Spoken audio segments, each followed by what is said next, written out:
Hello, everybody. Welcome back. Thank you for listening today. Today, I'm going to be talking about hormones and how we can achieve healthy hormones. Specifically, three major changes you need to make in order to stabilize your hormones and restore that balance. Hormone dysfunction is at an all-time high. So the most important question that I want you to ask is, why are my hormones unbalanced, and what do I do to improve their function? The big question here is why. The symptoms of hormone dysfunction, you may experience something like painful menstrual cycles, infertility, lowered libido, uterine fibroids, fibrocystic breast disease, chronic headaches, fatigue, insomnia, menopausal problems, hot flashes, weight gain. Long term, when these dysfunctions are not corrected, they lead to things like cancer, especially breast, uterine, and ovarian cancer for women, and prostate and colon cancer for men.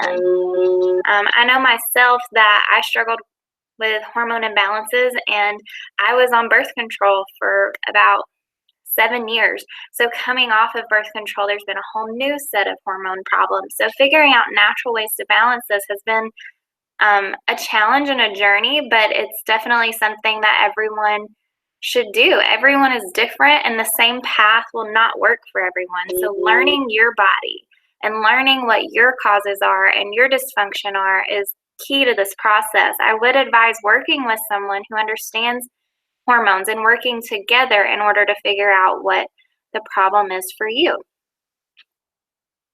Typical medical treatments include birth control pills for younger women. We go into the doctor's office and we have really painful periods, or we have fibroids or something going on, and the doctor will prescribe birth control. And while this may help initially, it does actually increase your risk for cancer as well as blood clots. And it's just not natural for the body to have these elevated levels of hormones. It may be more stable, so you may feel better, but that's just not the body's natural rhythm.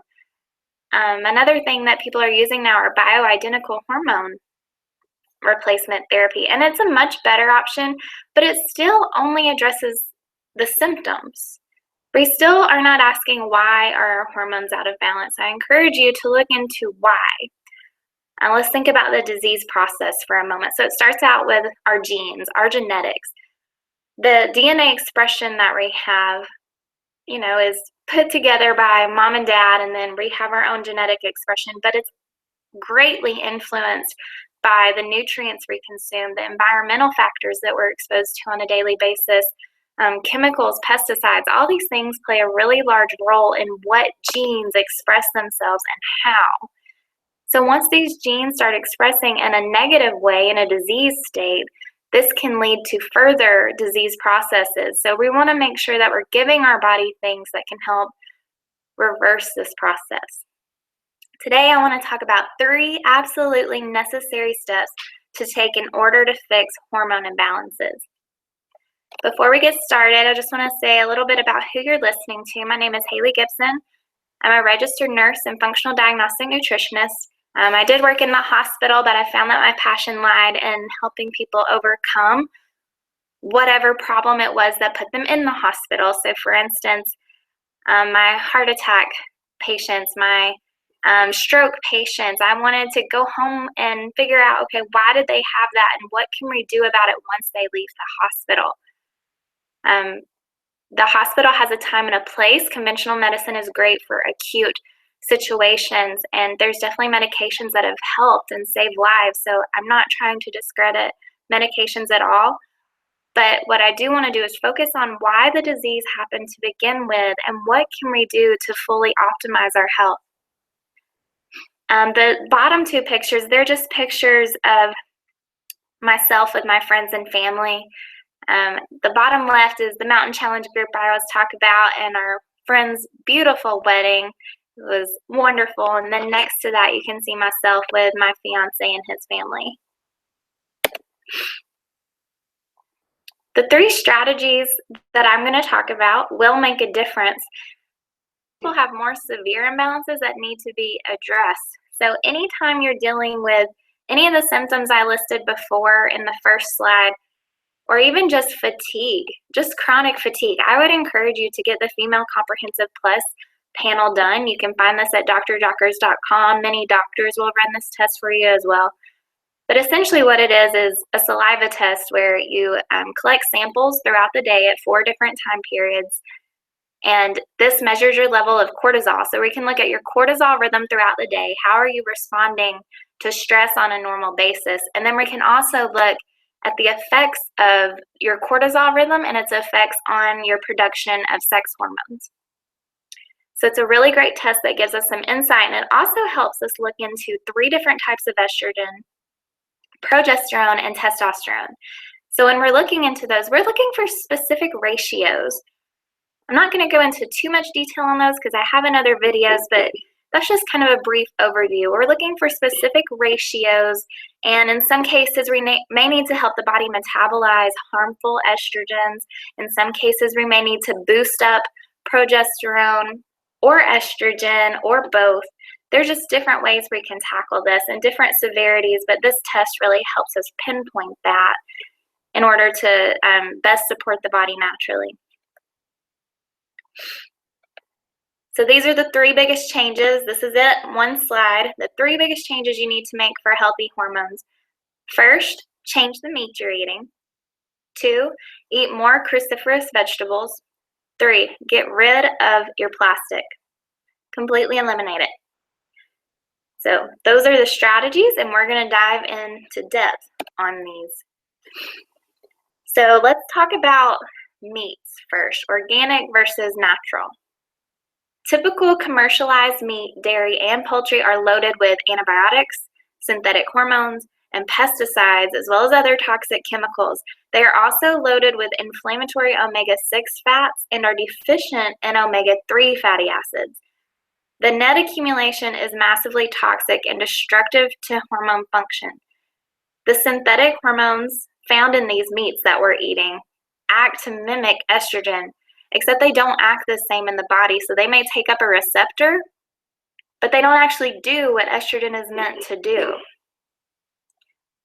So I always advise, stay away from grain-fed beef. The grain-fed beef, that contributes to the highly toxic omega-6 levels, whereas grass-fed beef is going to have more of the omega-3s because it's fed the clovers and the grass that help create those omega-3 fatty acids.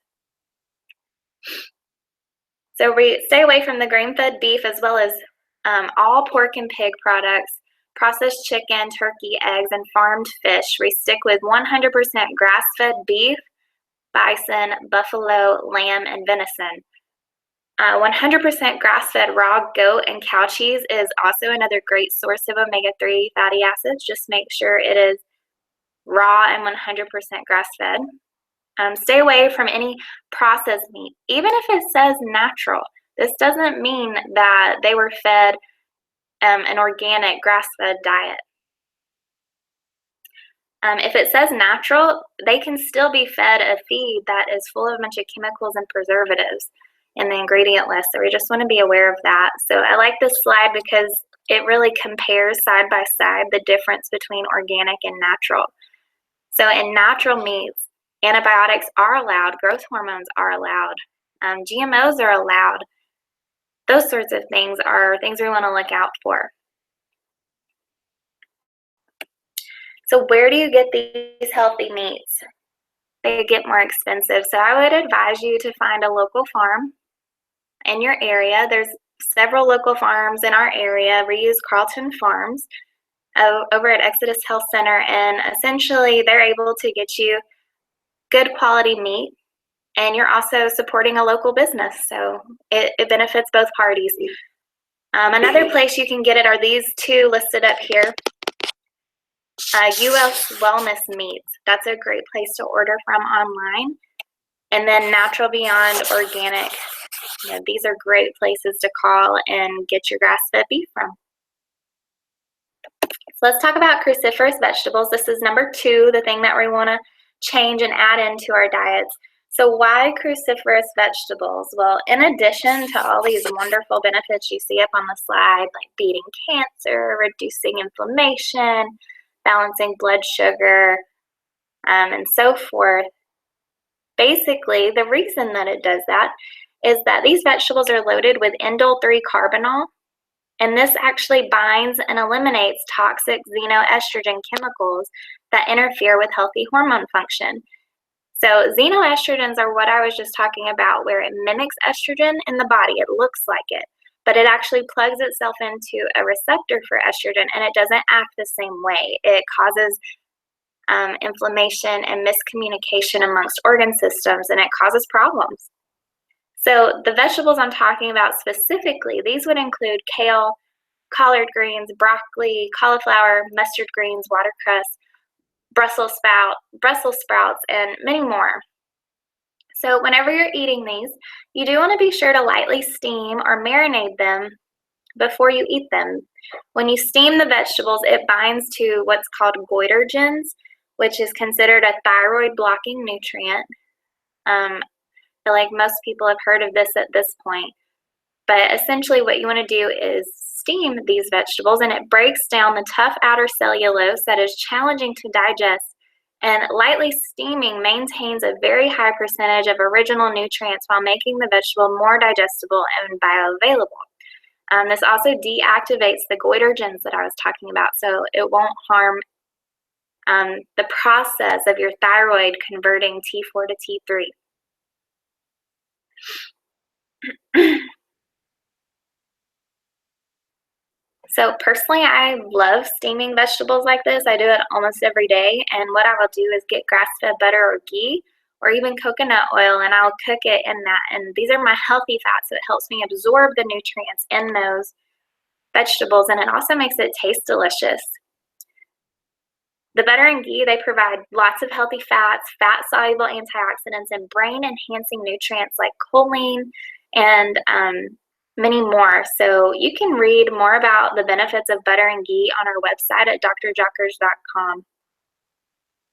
Essentially, you need the saturated fats and cholesterol in these things to produce your sex hormones. So if you're following a low-fat diet, this will contribute to further exacerbation of sex hormone imbalances. So I do advise you to include good sources of saturated fats and cholesterol in your diet. Cruciferous vegetables also contain phenyl isothiocyanates and sulforaphane. These are extremely powerful carcinogenic molecules. These vegetables are some of nature's best defense against environmental toxicity, which all of us, we can't run from it. All of us are very exposed to environmental toxicities in today's world. The best form is actually cruciferous sprouts, so I recommend consuming broccoli or kale sprouts on a daily basis. So you can simply add some of these to your salad. That's broccoli and kale sprouts. They're fantastic for detoxification. And if you do have small intestinal bacterial overgrowth, if you're struggling with this and you need to be following a low FODMAP diet, so maybe you're struggling to digest these cruciferous vegetables I'm talking about, you can actually get all the benefits from a mouthful of these sprouts each day. And that will not mess with your stomach or your bowels, so use the sprouts. And the last one, removing plastic. So plastics contain harmful xenoestrogenic chemicals such as BPA, and there's many others. Just because it says BPA free doesn't mean that it doesn't contain any other harmful chemical, especially with plastics. These tend to release chemicals more easily just because of what they're made out of. Whenever they're out in the sun for a long period of time, it's like the stuff that's in them will actually diffuse out of it into the water that's in the plastic or the food that's in the plastic. And then next thing you know, you're eating it. And we don't really want to eat the things that are in plastic. So plastic leaches these dangerous toxins into water and oil and anything else. Minimize your exposure altogether. So one thing you can do is try to use glass or stainless steel. Glass first and stainless steel second when looking for something to put your water in. So buy all of your oils, coconut and olive oil, in a glass container, and get a clean glass carrying bottle and fill it up with clean, filtered water. Specifically, you want reverse osmosis water, but there are different tiers of water that you can use as well if you can't afford to do a reverse osmosis system in your house. Also, be sure to drink out of glasses in the house and never plastic. When you're forced to use a plastic water bottle, be sure to look for one that has minimal chemicals and is BPA-free. Some of these bottles can even be reused if necessary. I talk about it's not just plastic that we're drinking out of, but also take into consideration the makeup that you're using and you're putting on your face. Take into consideration the soaps that you're using, the chemicals you're using to clean your home. I know using vinegar and water is a great alternative to cleaning your home versus the toxic sprays that we can find that people are putting on their countertops every single day. I advise using warm water and vinegar. Baking soda is another great cleaning tool. And it's also safe. It's a safe thing to use. So your makeup, when we're talking about xenoestrogens, your makeup is something that you put on your face every day and your body absorbs it. Our skin is our largest organ, and I know it's considered to be a physical barrier, but it's also really great at absorbing. So anything that touches your skin, it will be absorbed straight into the bloodstream. It doesn't even go through our digestive system to be filtered and cleaned out. It goes straight into the bloodstream, and that can cause all kinds of mayhem to happen. So I've switched over to using something called Beautycounter products. I know there's other good companies out there, and there's other things that you can make at home, but Beautycounter I found to work best for me. It's good quality makeup that has completely taken out harmful chemicals out of their products. So I think that's about it. So with that being said, like I said, my name is Haley Gibson. I work alongside Dr. David Jockers, and we do help people locally as well as long distance. We can work through phone or Skype. We do lab evaluations and reports. We also give nutrition and lifestyle coaching as well as advanced supplementation coaching. So we help people all over the world overcome really all sorts of issues. I really like this quote, so I just want to read it. "The doctor of the future will give no medication, but will interest his patients in the care of the human frame, diet, and in the cause of prevention of disease." So we are very big on educating our patients. We want them to understand what's going on in their body and understand what they can do about it. So if you have any questions, you can go to the website and look at the free articles that are hanging around the website. Lots of interesting topics. So that's drjockers.com. And then you can also email me at nutrition@drjockers.com. I'll be happy to answer any questions that you have. Thank you.